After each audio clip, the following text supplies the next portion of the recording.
এখন রাত বাজে প্রায় 10টার কাছাকাছি। ছেলেরা বা আব্বা সবাই তারাবি করে চলে আসছে। আর আমি আসার সময় দেখি যে একদম বিকালবেলা গরু জবাই করছে। তোরা তো সবাই আমার পরিচিত, সে বললো যে ভাবি গোশটা ভালো নিয়ে যান। তো আমি আসার সময় একদম ভালো দেখে গোশ নিয়ে আসছি। তা আম্মাকে বললাম যে আম্মা একদম এখনই উঠায় দাও, তাহলে জিনিসটা ভালো হবে।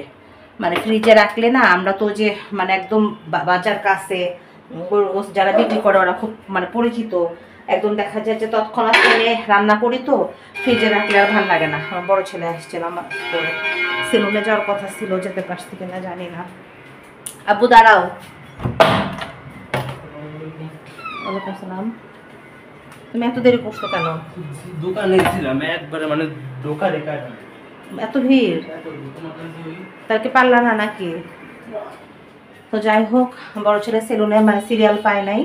তো যাই হোক, গরুর গোশটা এখন আমি একটু বাগার দিব, বাগার দিলে জাস্ট হয়ে যাবে। এর জন্য আবার রান্নাঘরে আসলাম, কালারটা একটু দেখাই। একদম দুর্দান্ত কালার আসছে, এই যে।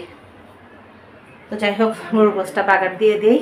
যদি ওর বাবা নাই, নানির ব্যাপারটা বারবার মনে হলে মনের মধ্যে কেমন যেন ধাক্কা দিয়ে উঠতেছে, ভাল লাগতেছে না। আমার গরুর গোশ একদম মানে কি বলবো, ইয়াতে আটতেছে না। প্রেশার কুকার ভর্তি হয়ে গেছিল। তো যাই হোক, যত কিছু রান্না করি না কেন, গরুর গোশের মতো মজার জিনিস আর হতেই পারে না আমার হাতে। আর যারা আলু লাগান না, তারা একটু ইয়া করবেন, কারণ আমার বাসায় কিন্তু আমার বড় ছেলে প্রচণ্ড পরিমাণে আলু লাগান, আলু ছাড়া তার চলবেই না। আশার অঙ্গন থেকে আপনাদের সকলকে জানাচ্ছি অনেক অনেক শুভেচ্ছা। আশা করছি সবাই ভালো আছেন। আলহামদুলিল্লাহ আমিও ভালো আছি।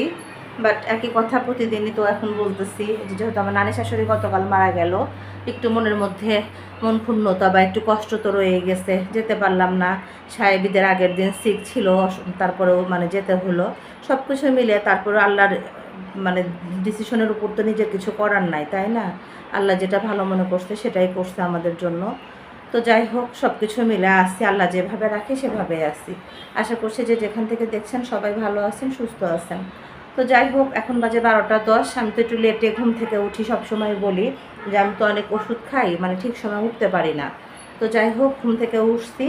এখন একটু টুকিটাকি, আগামীকাল যেহেতু ঈদ, সবার বাসায় তো কাজ থাকে, তাই না? আর আমার যেহেতু বাচ্চা কাচ্চা আছে, এই আমি মন খারাপ করে বা মন ভারী করে বসে থাকলে তার কাজ হবে না। তো যাই হোক, সকালটা না হয় বিসমিল্লাহ বলে শুরু করে দেই, দেখা যাক। আমার এই জায়গাটা আমি যতই গুছাই ততই এলোমেলো হয়ে যায়, যতই গুছাই ততই এলোমেলো হয়ে যায়। আমার রান্নাঘর তো ছোট রান্নাঘরে তো সব কিছু আটে না, এই কারণে দেখা যায় এই জায়গাটা গ্যাদারটা একটু বেশিই হয়। কী করা যাবে, কিছু করার নাই। আর আম্মা আসলে তো পানের ডিব্বা থাকবেই। কেন যে পান খাওয়া শিখছে আম্মা আল্লাহ জানে। মানে যে কালকে এই মশলাগুলো আনা হয়েছে, এগুলো আবার বিভিন্ন রকম কৌটায় ঢালতে হবে, ঢালা হয়নি। টেবিলটার একদম বিজি খিস্ত্রি অবস্থা হয়ে আছে, কিচ্ছু ভালো লাগতেছে না করতে, মনের উপরে জোর করে সব করতেছে। শরীরটাও ভালো না, মনটাও ভালো না।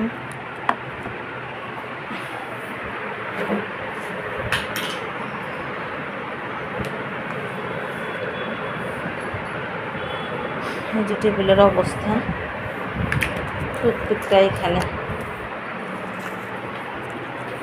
আম্মা দুধের প্যাকেটগুলো কিন্তু বের করে রাখছি।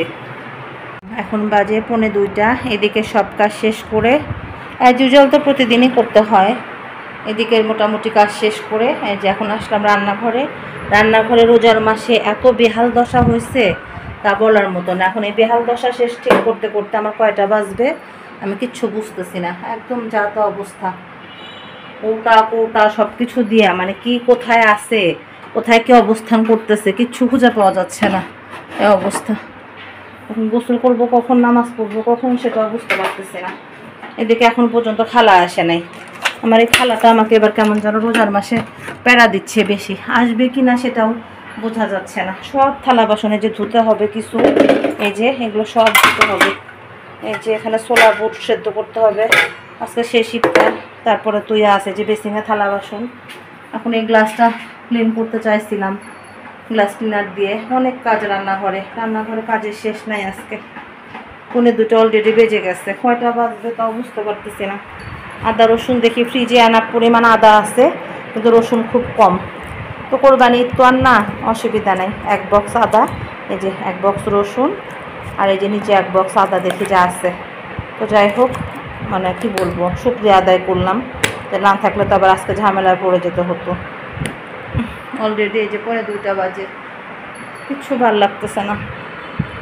কালকের জন্য দুধটা জাল করে রাখলাম, আর এক চুলা একটু ছোলাটা সেদ্ধ দিয়ে দিলাম, কথা আটকে আসতেছে। আর রান্নাঘর মোটামুটি গোছানো শেষ। এখন এই যে গরুর গোশটা উঠাই দিব, উঠাই দিলে একটু ঝামেলাটা কমে যাবে, কারণ গরুর গোশ ফ্রিজে রাখলে ভাল লাগবে না। আর এই দিক দিয়ে মোটামুটি গোছায় ফেলছি, গ্লাসগুলো রাতে মুছে দিব। এই গ্লাসটা মুছতে হবে কাজের শেষে, এখন না। যাই হোক, দুধটা ভালো করে জাল দিয়েছি, এটা পায়েস রান্না করার দুধ। বেশি করে জাল না দিলে খারাপ লাগবে, ভালো লাগবে না। আর এখানে ছোলাটা শেষের দিকে আর 2-3টা সিল দিলেই হয়ে যাবে। প্রেসার কুকারটা দিয়ে ডিস্টার্ব করতেছে। খালার মেয়ে চলে গেছে শ্বশুর বাড়ি, খালার মন খারাপ। যাই হোক, মোটামুটি রান্নাঘর গোছায় ফেলছি যেটুকু পারছি। একবারে সব করা সম্ভব হয় না, দিন চলে যায় একবারে।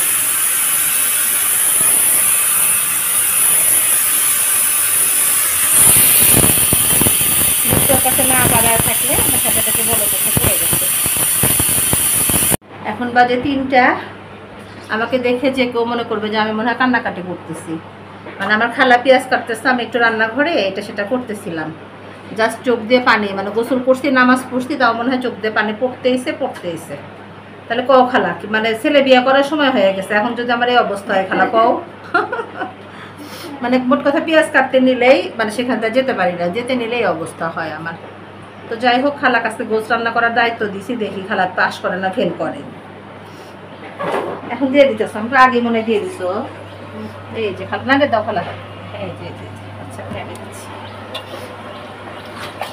আমার খালা এমনি নামাজি ধার্মিক মানুষ, কিন্তু একটু নরম মানুষ আমার খালা। আল্লাহ, আমরা যেমন সব। খালা লবণ দিছো? বেশি হবো না তো খালা? ও আচ্ছা।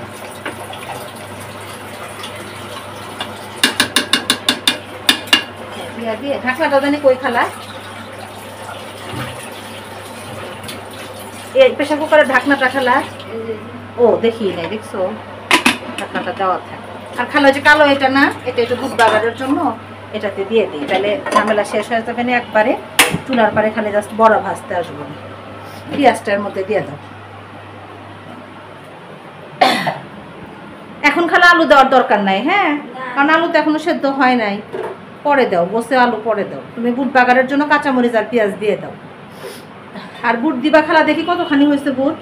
এর না খালা অর্ধেক, আর অর্ধেক ওই বক্সে, একটা বক্স নেও, বক্সে তুলে রাখো। এই যে খালা সেই বক্সটা, এইটা এই যে এর মধ্যে। হ্যাঁ, কিন্তু মুখাটা যে কই রাখলাম আমি, অসুবিধা নাই, ঠান্ডা হইতে হইতে উঠাইতে পারবা। তো যাই হোক, বাসার কাজ মোটামুটি শেষ। আম্মা একটু রেস্ট নিচ্ছে, বড় ছেলে গেছে মনে হয় চুল কাটতে, মাহিনের রুমে এসিতে ঢুকছে। আম্মা ঢুকছে হলো মিস মাহিনের রুমে। যাক, আম্মাকে ডাক দিব না এখন, আমার কাজও মোটামুটি শেষ। এখন খালা শুধু ঘর মুছে দিবে, তাই খালার কাজও শেষ। এখন কি করা যাবে? মনে হচ্ছে যে এগুলো ঈদের কাজ, ঈদের কোনো কাজ না, এগুলো আসলে গতানুগতিক আমার বাসায় প্রতিদিনেরই কাজ। মনে হচ্ছে যে ঈদ, তাই। তবে আমার নবীজি বলছে যে ঈদের প্রস্তুতি প্লাস রোজার প্রস্তুতি, এগুলো সুন্নত নেওয়া ভালো। যেমন রোজা আসার আগে রোজা আসবে, রোজার কিছু ইবাদত করা বা রোজার একটা প্রস্তুতি নেওয়া যেমন একটা সুন্নত, ঈদের জন্য অপেক্ষা করা বা ঈদ করা, এটাও কিন্তু খারাপ কিছু না, ভালো। তো যাই হোক, এখন চলে যাবো একদম রেস্টে। দেখা হবে একদম ইফতারের আগে ইনশাল্লাহ। দেখতে দেখতে একদম ইফতারের সময় হয়ে গেছে, প্রায় 5:30 মনে হয়, একটু বেশি বাজে। আব্বা গেছিল আব্বার বাসায়, সেখান থেকে আসলো এই মাত্র। আর আম্মা তো আমার সাথেই ছিল। তো যাই হোক, মার সাথে বসে টেবিলটা রেডি করতেছে, আর ভাবতেছে যে আব্বা আম্মাকে একসাথে পাওয়া, এটা আসলে পরম একটা সৌভাগ্যের ব্যাপার। আম্মার শরীর ভালো থাকে না, আব্বাও যে সবসময় খুব ভালো থাকে তাও না। তারপর আলহামদুলিল্লাহ আজকে মানে এবারে শেষ রোজাগুলা একসাথে করতে পারলাম।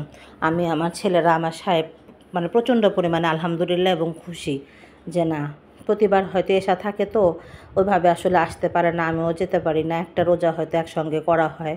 এই তো এবারে দেখা গেল যে প্রায় লাস্ট 10টা বা 7টা রোজা একসাথে করা হলো। আর আম্মা থাকাতে আমার অনেক সুবিধা হলো, কারণ আমি দেখা যায় বাসার কাজগুলো ঠিকঠাক মতো করতে পারলাম। আজকে বাসায় কী পরিমাণ কাজ যে করলাম সেটা আসলে সব কিছু ভিডিও ধরে করা যায় না কেন, তাহলে মানে কাজ আর আগায় না এইটা। তো যাই হোক, বা পুরা বাসায় বিশেষ করে রান্নাঘরটা ক্লিন করা হয়েছে। জানালাটা ভাবছি যে রাতে ক্লিন করে ফেলবো, রান্নাঘরের যে গ্লাসটা আছে সেইটা। তো ইফতারের সময় হয়ে গেছে, ইফতার নিয়ে আমরা বসে পড়ছি। আমার আব্বার মোনাজাত যারা দেখছে, যারা জানে, তারা খুব ভালো করে জানে যে আব্বার মোনাজাতে এমন কোনো মানুষ নাই যে তার চোখের পানি আসবে না বা মনটা একটু হলেও নাড়া দিবে না। তো যাই হোক, হে নামাজে মোনাজাতের সময় সবার জন্য দোয়া করলাম, সবাই যেন আল্লাহ ভালো রাখে, সবার মনের আশা যেন পূর্ণ করে। শেষে তো আমার নানি শাশুড়ি মারা গেছে, আমার নানি শাশুড়ির জন্য আব্বা দোয়া করলো যে আল্লাহ যেন তার জীবনের সব গুনাহ মাফ করে দিয়ে যায়। আমার নানি শাশুড়ি প্রচণ্ড পরিমাণে ভালো মানুষ ছিল, ভালো মনের মানুষ ছিল। গেলেই আমার কখনোই নাতি বউ বা এরকম করে ডাকতো না, মন থেকে আশা বলে ডাকতো আমাকে। না, নাম ধরে ডাকলে আমার কাছে খুব ভালো লাগে, খুব ভালো লাগে। এই প্রচণ্ড পরিমাণে ভালোবাসা কাজ করে। তো যাই হোক, আল্লাহ যেন নানিকে ব্যস্ত নসিব করে। এই জীবনে আর কোনো দিন দেখা হবে না এটা ভেবেই মনে হয় মনের মধ্যে মানে অশান্ত হয়ে যাচ্ছে বারবার, যে হারে আর কোনো দিন যে নানির মুখটা দেখতে পারবো না। এই তবে আল্লাহ নানিকে জান্নাতের উচ্চ মাকাম দান করুক, এই দোয়াই করি। তবে আজ এই পর্যন্তই। সবাই ভালো থাকবেন, সুস্থ থাকবেন, আশার অঙ্গনের সঙ্গে থাকবেন, আমার চ্যানেলটি সাবস্ক্রাইব করবেন, অবশ্যই সাবস্ক্রাইব করবেন, সেই সাথে গঠনমূলক সমালোচনা করবেন, লাইক কমেন্টস দিয়ে পাশে থাকবেন। তবে আজ এই পর্যন্তই। আল্লাহ হাফেজ।